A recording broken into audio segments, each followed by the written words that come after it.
ஒண்ணு அவிசுவாசம், இன்னொன்னு பாவம்.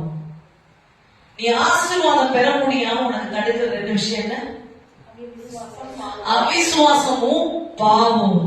அதுதான் எபிரேயர் 3:12-13 சொல்லப்படுகிறது. ஜீவனுள்ள தேவனை விட்டு விலகுவதற்கு ஏதுவான அவிசுவாசம் கொள்ளாத இருதயம் உங்களில் ஒருவனுக்குள்ளும் இராதபடி நீங்கள் எச்சரிக்கை கவனமாயிருங்க. எங்கேயாவது அவர் மேல அவநம்பிக்கையாக பேசாமல் இருக்கு. அவிசுவாசமா பேசாமல் இருக்கு. இரண்டாவது, உங்களில் ஒருவனாயும் பாவத்தின் வஞ்சனையால் கடினப்பட்டு படிக்கு இன்று எண்ணப்படுவதும் நாடோறும் ஒருவருக்கு ஒரு புத்தி சொல்லுங்க. இந்த ரெண்டு விஷயம் நீ உனக்காக வச்சிருக்க அந்த காணானுக்குள்ள போக கூடாதபடி தடுத்து விடு. எச்சரிக்கையா இருக்கு. ஆசீர்வாதத்தை பெற முடியாம தடுக்கிற ரெண்டு விஷயம் பாவமும் அவிசுவாசமும். ஆமென்.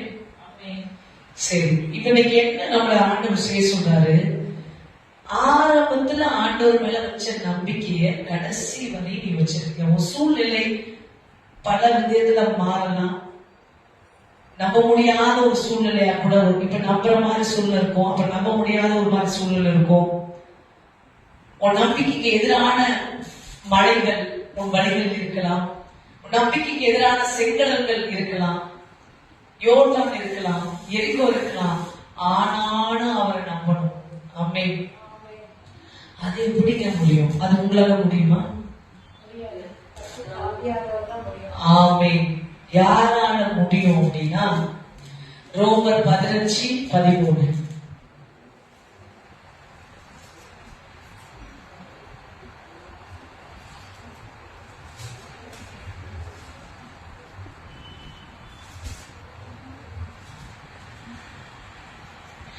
பரிசுத்த ஆவியின் பலத்தினாலே உங்களுக்கு நம்பிக்கை பெருகும்படிக்கு நம்பிக்கையின் தேவன் விசுவாசத்தினால் உண்டாகும் எல்லாவித சந்தோஷத்தினாலும் சமாதானத்தினாலும் உங்களை நிரப்புவாராக.